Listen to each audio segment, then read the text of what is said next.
जगन्नाथपुरी में क्या है नैना महोत्सव। भगवान जगन्नाथ जी 15 दिन के लिए क्यों बीमार पड़ जाते हैं, जानिए जगन्नाथ जी कैसे ठीक होते हैं। हम आपको विस्तार से बताते हैं।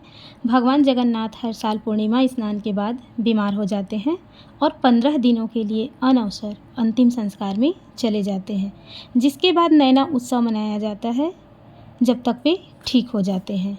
जगन्नाथ जी के ठीक होने की प्रक्रिया हम आपको बताते हैं।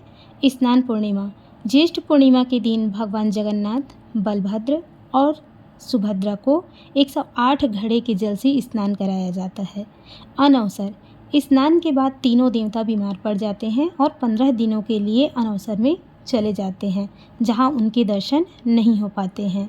नैना उत्सव, 15 दिनों के बाद जब भगवान जगन्नाथ ठीक हो जाते हैं तो नैना उत्सव मनाया जाता है। इसके बाद रथ की यात्रा शुरू होती है। भगवान जगन्नाथ, बलभद्र और सुभद्रा को रथ पर विराजमान करके रथ यात्रा निकाली जाती है। अनवसर के दौरान इस दौरान भगवान को काढ़े और फलों का भोग लगाया जाता है। भक्तों द्वारा कीर्तन भी गाया जाता है। यह माना जाता है कि इस दौरान भगवान अपनी आत्मा को पुनः जागृत करते हैं। मान्यताएं हैं कि कुछ मान्यताओं के अनुसार यह माना जाता है कि भगवान जगन्नाथ स्वयं भक्तों के कष्टों को दूर करने के लिए बीमार पड़ते हैं। एक कथा के अनुसार भगवान कृष्ण ने स्वयं 15 दिन के रोग को भगवान जगन्नाथ को दे दिया था। यह भी माना जाता है कि भगवान जगन्नाथ अपनी मर्जी से बीमार पड़ते हैं और यही कारण है कि भगवान जगन्नाथ जी 15 दिन के लिए बीमार हो जाते हैं और भगवान जगन्नाथ, देवी सुभद्रा और भाई बलभद्र, इन तीनों का जब 15 दिनों का बीमार ठीक हो जाता है तो इन्हें स्वच्छ कपड़े पहना करके पूजा शुरू की जाती है।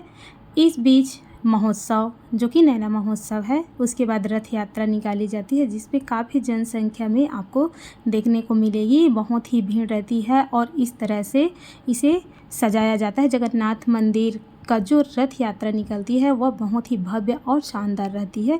देखने के लिए इतनी जनसंख्या में भीड़ उमड़ी रहती है कि वहाँ आप एक जगह से अगर दूसरे जगह जाना आना चाहते हैं तो इस भीड़ से आप नहीं निकल पाएंगे। तो इस समय अगर आप जाते हैं तो बच्चे लेकर ना जाएं। अगर बच्चे लेकर के जाते हैं तो थोड़ा सा ध्यान रखें, क्योंकि बहुत ही भव्य कार्यक्रम रहता है और जो श्रद्धालु हैं उनकी भीड़ देखते ही बनती है। आप इस तरह से देख पा रहे होंगे मंदिर की जो सजावट है, इस तरह से जगन्नाथपुरी की रहती है। भगवान जगन्नाथ जी का आप देख पा रहे होंगे, बहुत ही सुंदर लग रहा है।